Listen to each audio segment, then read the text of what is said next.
আপনার কাছে আমি জানতে চাইব, খাজা বাবার দরবারে দুইটা ড্যাগ আছে। একটা ড্যাগ হলো 120 মণ চালে। আমার এক বাবাজি হাত তুলছে, অবশ্যই তিনি গিয়েছে। খাজা বাবার দরবারে দুইটা ড্যাগ, একটা ড্যাগ হইল 60 মণ চালের তবরক পাক হয়, আর একটা ড্যাগ হইল 120 মণ চালের তবরক পাক হয়। আমি মুক্তা সরকারের কাছে তার কথার উপরে ভিত্তি করে আমি জানতে চাইব, আপনি জীবনী মোতাবেক গান গাবেন নাকি বাস্তব মোতাবেক গান গাবেন? যদি বাস্তব বলেন তাহলে জীবনী থাকে না, যদি জীবনী ধরেন তাহলে বাস্তব থাকে না। তাহলে আমাদের গান গাইতে হবে দোনোটার সমন্বয়ে, জীবনেও বলতে হবে, বাস্তবও বলতে হবে। আপনি কি জানেন এই যে 60 মণ চালের তবরক পাক হয়, এমন কোন জীবনী আছে কিনা ওই জীবনীর মধ্যে 60 মণ চালের তবরক পাক হয় আর 120 মণ চালের তবরক পাক হয়, এরকম লেখা আছে না? আছে। কোনটা?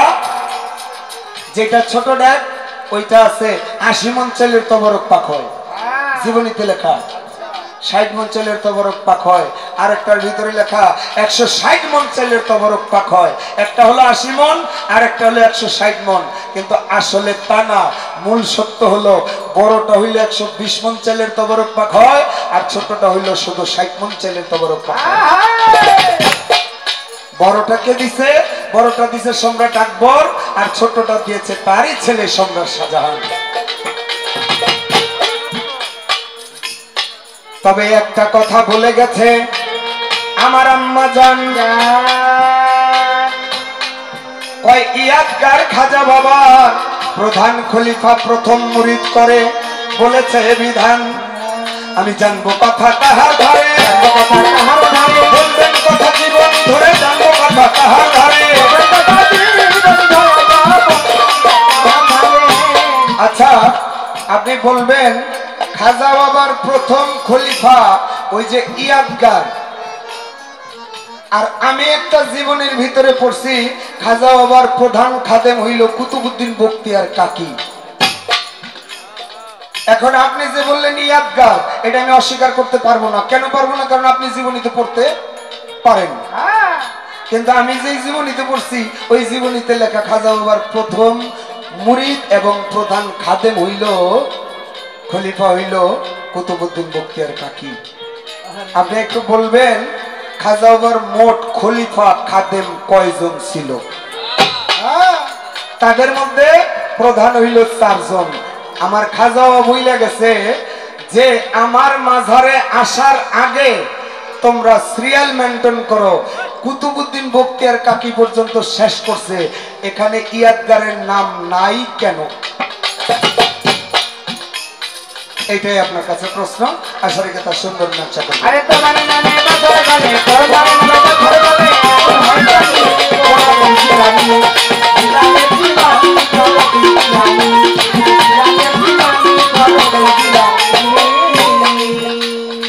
আমার বড় বীরের জীবনী একটা কথা বলে গেছে সত্য, মুক্তা সরকার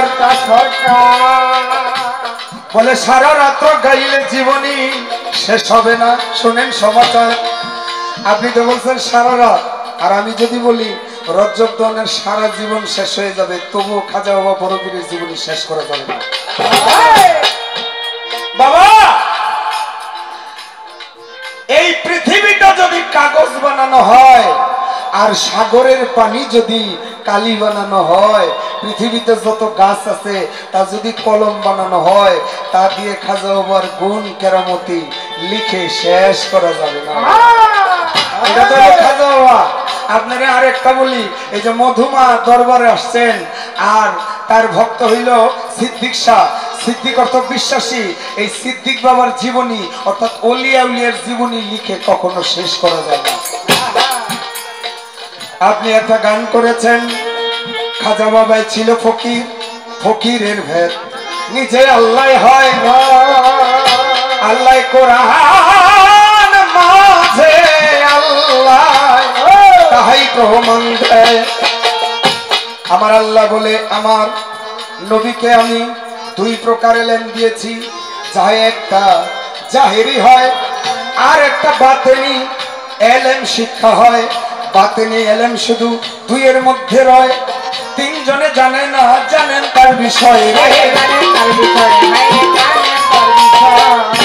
এই জন্য গানেও বলেছে কি, প্রীতি তারাই তারাই জানে গো দর্শনে যার ভাবের প্রীতি, ও প্রীতি তারাই তারাই জানে গো দর্শনে যার ভাবের প্রীতি, ও প্রীতি তারাই তারাই জানে গো দর্শনে যার ভাবের প্রীতি,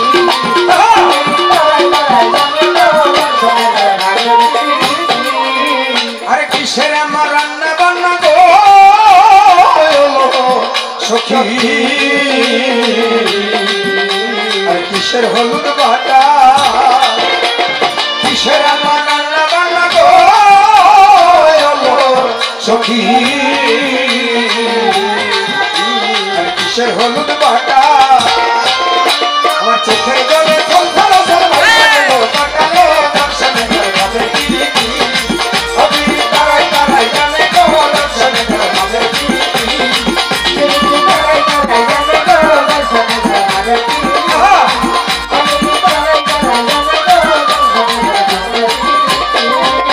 আমি কিখনে জল ভরতে এলাম গো সখী, আমার সিদ্দিক সারো ঘাটে, কিখনে জল ভরতে এলাম গো সখী, আমার মধুমালার ঘাটে, আমি পথের দিকে চাইয়া থাকি কলসি লোকে গো দর্শনে ভাবে প্রীতি, অবি তারাই তারাই জানে গো দর্শনে ভাবে প্রীতি, তারাই তারাই জানে গো দর্শনে ভাবে প্রীতি। বলা হয়েছে প্রীতি, প্রীতি লিখতে তিনটা অক্ষর, পি রি তি।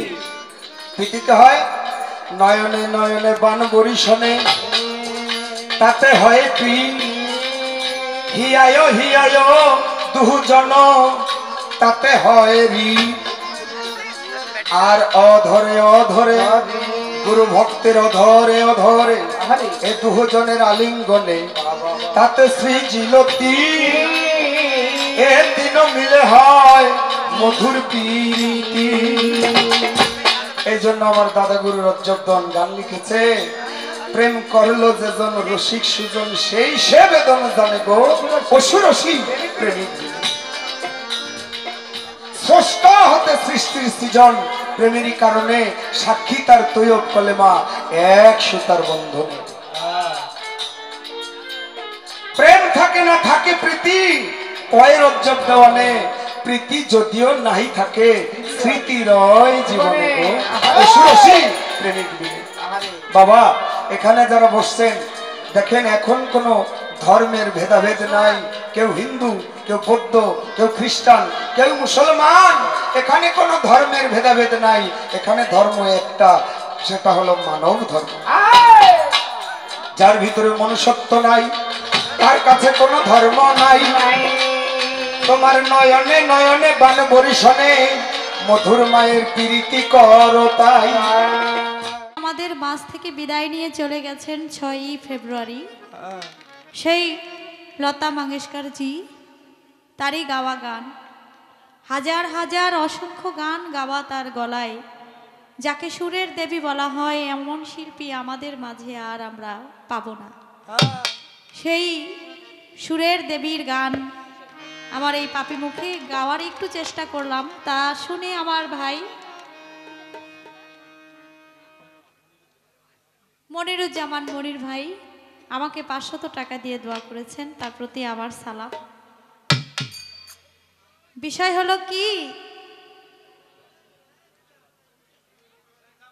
আমি ওনাকে কিছু কথা বলে গেলাম, এগুলো পয়েন্ট আমার।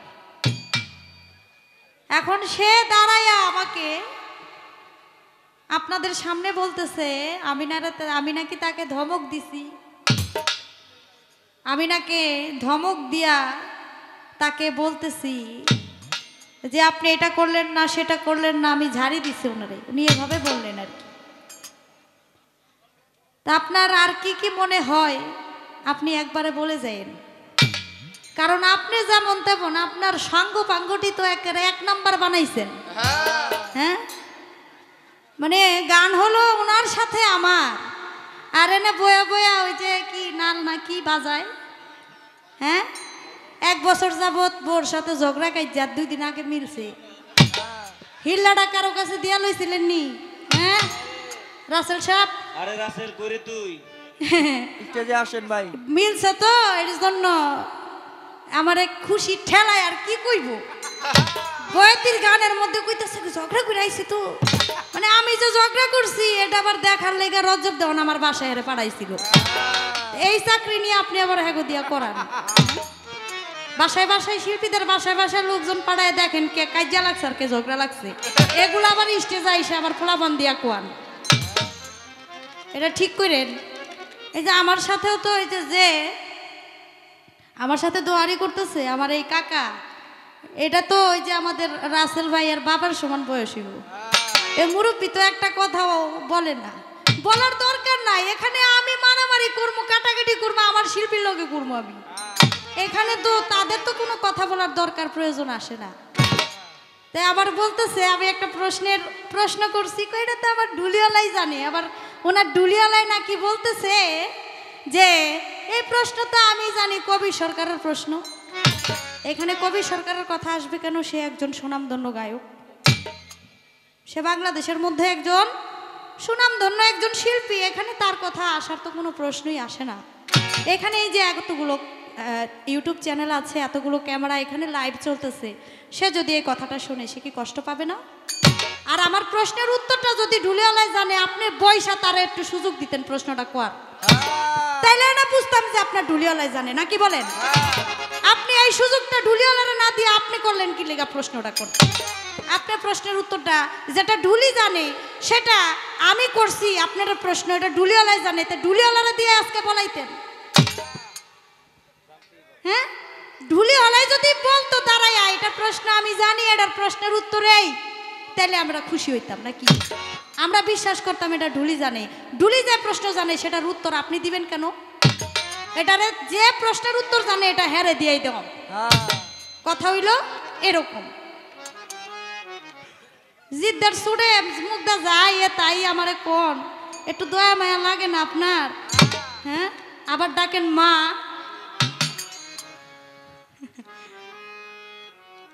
তো এবার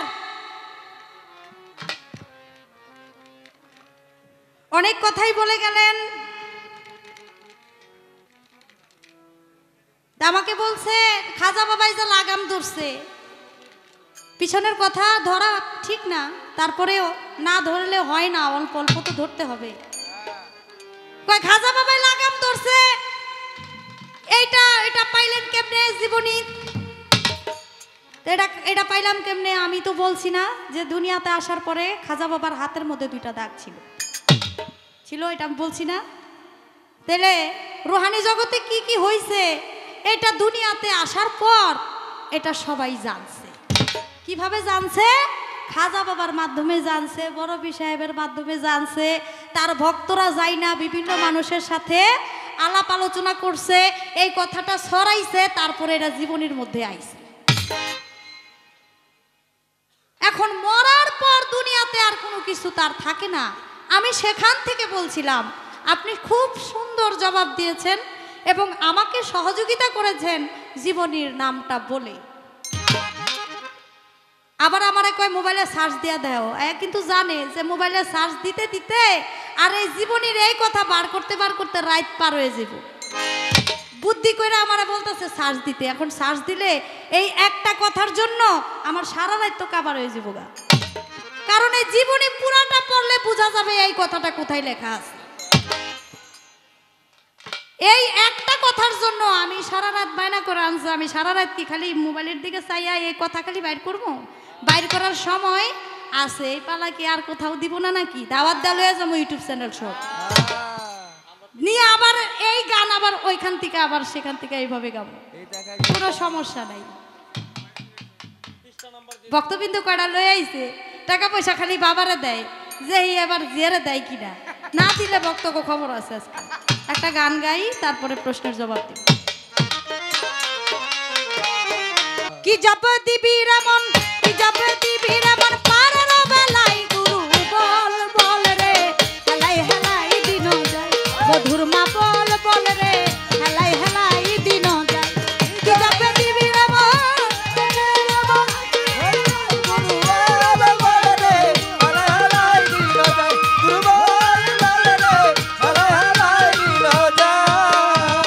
আপনারাই আছেন যারা জ্ঞানী শ্রোতাগণ, ভালো ভালো গান শুনিয়াই আমার ভাই 500 টাকা করলেন পুরস্কার, বারো বারো তাহার কাছে সালাম জানাই এই মুক্তা সরকার রে। গানের সাথে সাথে আমাকে কিছু টাকা দিয়ে আমার এক ছোট বাবা আরেকজন ভাই করলেন পুরস্কার, তাদেরকেও সালাম জানাই।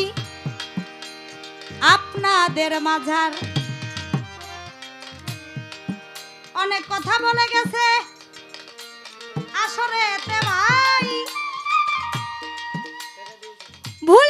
ভুলি নাই কথা আমার মনে পড়ে যায়।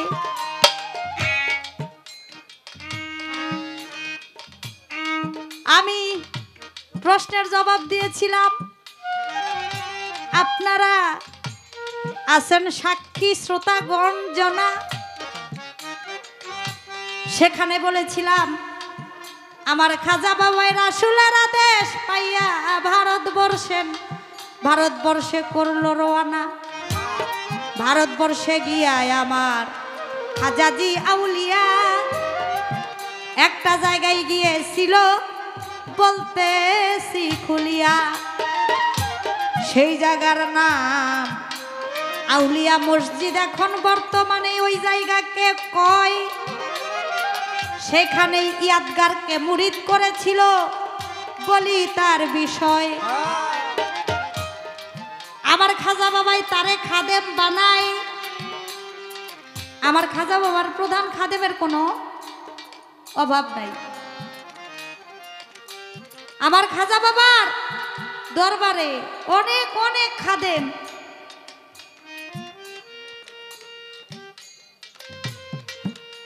বর্তমানে অনেক খাদেম খাজা বাবার দরবারে, যারা গেছে খাজা বাবার দরবারে তারা জানে। আমি খাজা বাবার দরবারে যাওয়ার মতো সৌভাগ্য আমার হয়েছিল। আমি গিয়েছিলাম খাজা বাবার দরবারে, সেখানে আমরা যেই খাদেম সাহেবের বাড়িতে আমরা উঠেছিলাম তার নাম হলো নিসারউদ্দিন আল চিস্তি। সেই নিসারউদ্দিন আল চিস্তি উনিও একজন খাজা বাবার খাদেম, ওনার বাবাও ছিলেন খাজা বাবার একজন খাদেম, এবং উনি যখন চলে যাবে ওনার ছেলেও খাজা বাবার দরবারের খাদেম হবে। তো তাদের যে একটা ব্যবহার, তাদের যে আপ্যায়ন, এটা আসলে মানে ভোলার মতো না আর বলার মতো ভাষা নাই। যে এত সুন্দর করে তারা ঢাকার থেকে বা বাংলাদেশের বিভিন্ন জায়গার থেকে যারা যায় তাদেরকে এত সুন্দর করে খেদমত করে, আপ্যায়ন করে, এটা বলার মতো না।